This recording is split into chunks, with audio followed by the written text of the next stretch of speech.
الرحمن الرحیم. دیکھو آج کل بہت سے سوال کیے جاتے ہیں، اس میں سے ایک سوال یہ ہے وسوسے، کہ بھئی برے وسوسے بہت آتے ہیں. تقریباً ہر انسان کا یہ معاملہ ہے، سمجھو نا، وسوسے آتے رہتے ہیں. اب بعض وسوسے بڑے خطرناک ہوتے ہیں، بہت برے، جو انسان پسند بھی نہیں کرتا. دیکھو حدیث میں اس کا علاج بتایا گیا ہے. پہلی حدیث تو یہ ہے کہ نبی کریم صلی اللہ علیہ وسلم نے ارشاد فرمایا، بخاری مسلم کی حدیث ہے یہ، کہ شکایت کی گئی، اللہ کے رسول نے فرمایا میری امت سے دل کے وسوسوں اور خیالات کو معاف کر دیا گیا جب تک کہ اس کے اوپر عمل نہ کرے.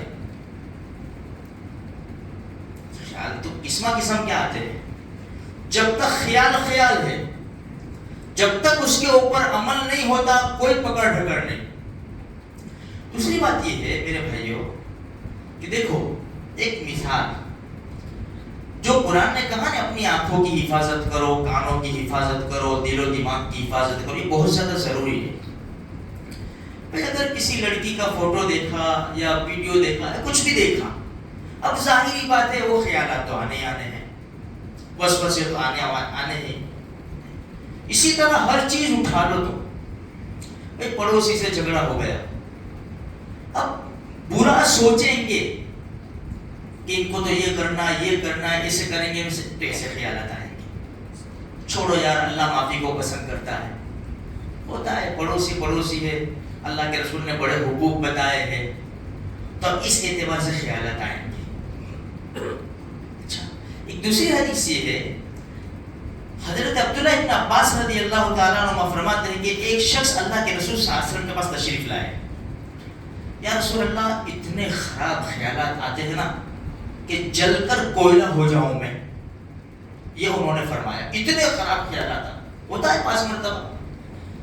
شیطان، کیونکہ شیطان ہے، شیطان خیالات ڈالتا ہے. جیسے حدیث میں ہے نا، بھائی تم وضو کرنے بیٹھو گے نا، پیشاب کرنے کے بعد وضو کرنے بیٹھو گے نا تو شیطان خیالات ڈالے گا، دیکھ یہاں چھینٹا ہے، یہاں پیشاب کا چھینٹا ہے، یہاں پیشاب کا چھینٹا ہے. حدیث میں اس کا علاج بتایا گیا. پیشاب کرنے کے بعد جب تم کو ایسے خیالات آوے تو کیا کرو، سب سے پہلے جب پانی پر بیٹھو تو پانی لے کر چھڑک دو، جو اپنی سطر کا حصہ ہے وہاں پانی چھڑک دو. اب اگر خیال آیا نا کہ بھائی یہ چھینٹا یہاں میں نے ڈالا، اب بھی پانی ڈالا ہے، میں نے ڈالا ہے پانی، یہ حدیث میں اس کا علاج بتایا گیا ہے. فوراً یہ خیالات دور ہو جائیں گے. اللہ کے رسول صلی اللہ علیہ وسلم سے کہا گیا ایسے خیالات آتے ہیں کہ جل کر کوئلہ ہو جاؤں، اللہ کے بارے میں، نبی کے بارے میں، صحابہ کرام کے بارے میں، قرآن کے بارے میں، یا رسول جل کر کوئلہ ہو جاؤں. اللہ کے رسول صلی اللہ علیہ وسلم نے ارشاد فرمایا، اللہ کا بہت بڑا احسان ہے، اللہ ہی کی حمد و ثنا ہے کہ اس کو خیالات ہی رکھے، اس کے اوپر عمل نہیں کرتا. بھائی جب ایسے خیالات آتے ہیں نا انسان کو بہت غصہ آتا ہے. اللہ کے بارے میں خیال، چلو وہ گندے خیالات تو سمجھے وہ تو ٹھیک ہے، لیکن جہاں ایمان کا خطرہ ہوتا ہے، اللہ کے بارے میں خیالات، نبی کریم صلی اللہ علیہ وسلم کے بارے میں خیالات. اس لیے کہا نا، ان فی خلق السماوات والارض واختلاف اللیل والنہار لآیات لاولی الالباب الذین یذکرون. یہ عقل مندوں کی نشانیاں ہیں کہ مخلوقات میں غور و فکر کرتے ہیں، اللہ کی پیدا کی ہوئی چیزوں میں غور و فکر کرتے ہیں. ہمیں کرنا چاہیے. بغیر ستون کے آسمان رب نے بنا دیا.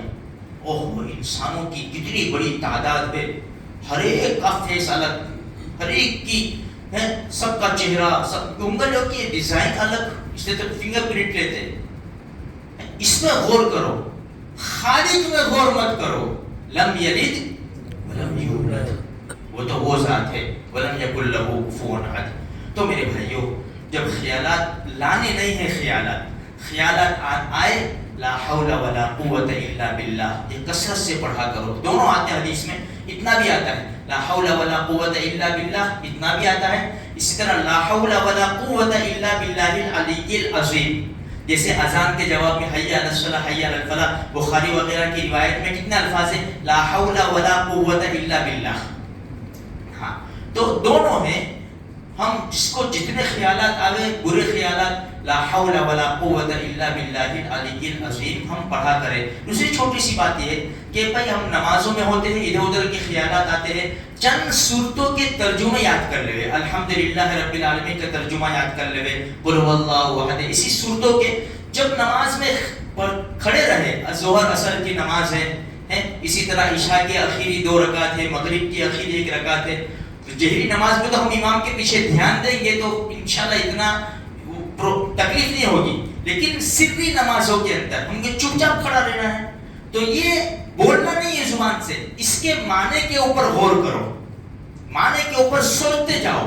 یہاں سوچیں گے نا تو دوسری سوچیں نہیں آئے گی، یہاں خیال کریں گے تو دوسرے خیالات نہیں آئیں گے. تو اس طرح کی تھوڑی ترتیب کریں گے میرے بھائیوں تو یہ وساوس انشاءاللہ دور ہو جائیں گے. اللہ میری آپ کی سارے مسلمانوں کی حفاظت کرے.